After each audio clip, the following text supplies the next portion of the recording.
we were the center of the typhoon. The storm surge was so big, and it destroyed our corals, destroyed our mangroves, destroyed our Minasangay Eco Park, our fish sanctuary. So there are a lot of things to do. So my problem was where to move the people to a safer place, because I have no evacuation center to speak of.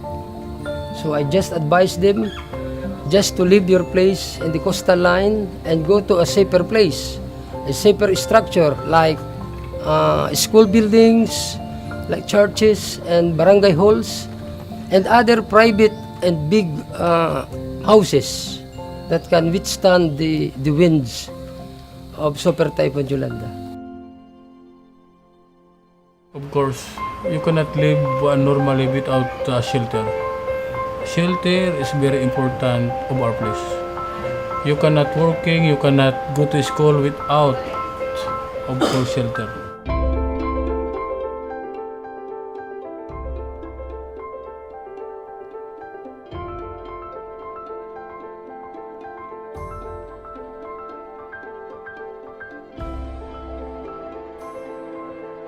After Yolanda, my consequences badly needed about shelter, because as I've said a while ago, it's already totally was out.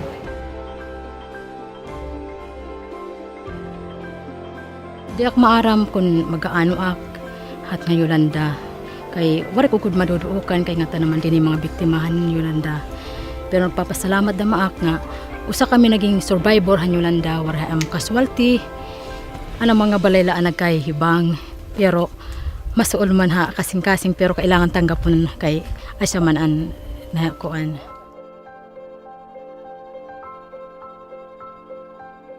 Kuri gada namong kabutang hindi ni hadtuhan hadtong pag-agyan Yolanda kay mamay ako nga ni naglalangoy na kitong nida ngadto pag indar ko na mga anak kadto igbaw sag kadto ko gud talaga nga hataas na nga ko ang para diri na talaga maabot ang tubig hindi ko na kuan huhulaton pa nga dumako pa ang tubig kasi pag naabutan na kami ng tubig oray na di ko na makakaya ng mga anak ko salta nga taigbaw nga tanan kasi tayman to pagkatapos sa bari ko na ko ng asawa ko, paano yan, wala na tayong bahay, mga anak ka pa naman, na parang natulala ako.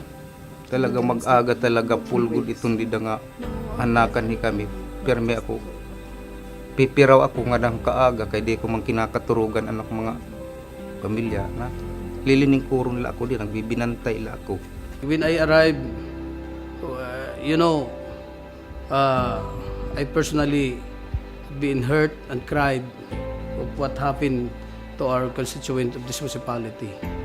Also, when I saw the municipal hall, a lot of debris and a lot of our brothers and sisters died because of Yolanda.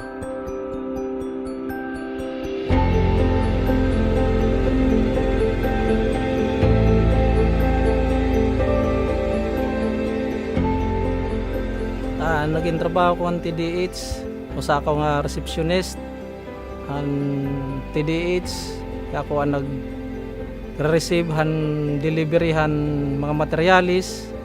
Pagkatapos pagkabuwas igin di-distribute ko iton nga dahan mga beneficiary para mahi kumpleto ang era mga materialis para han shelter.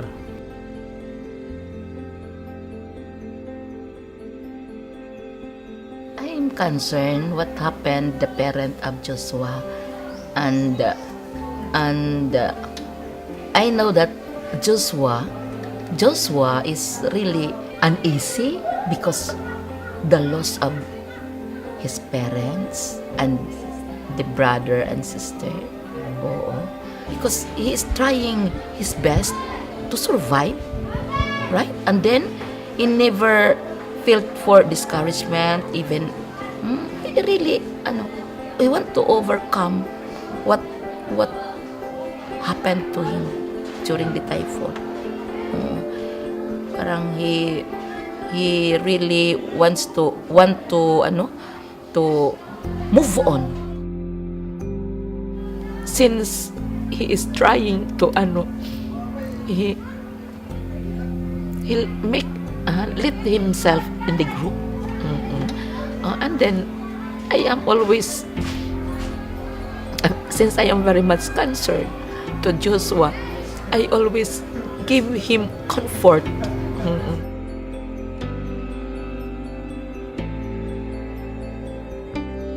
Very active in class. Oo. And he has a good for his study. Oo. Concern for school activities. Oo.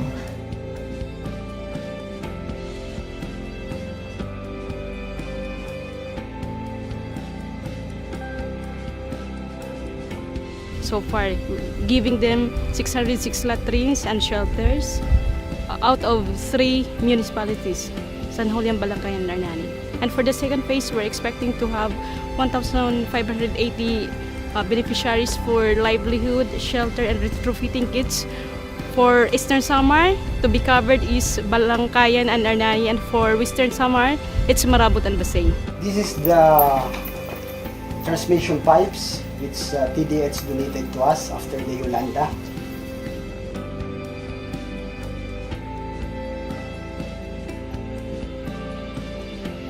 It's quite happy in our part that students were given their shelter, the tent that we have, the materials, the school supplies that we receive from the non-government organization. And then the TDH also provided school supplies for our children. Then together with the other children who were given by other international NGOs, well, they're really fortunate to go back to school with their school supplies, with their bags. They're really happy about it. And I think I know they will have a very good future.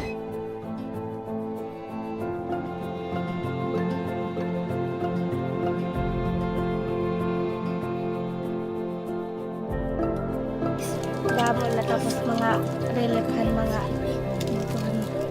lasan mga TDH. We sincerely thank them for all the help, the assistance that was extended to us in Balangkayan. And if ever there are some still assistance that would come in the future, it's very much welcome. And of course, the Teredis Home in turn was very active in supporting us, engaged in different activities that contributed, tremendous contribution to the improvement and rehabilitation effort of the people of Barabo. Livelihood is the more important that we need today so that we can recover. I hope in the future TDH can provide shelter also to our interior barangays, because they did also, although they were not let's say they were not affected on storms by the storm surge, but they were affected by the wind. So I wish and I hope that TDH will stay and provide also livelihood components on your intervention in the future.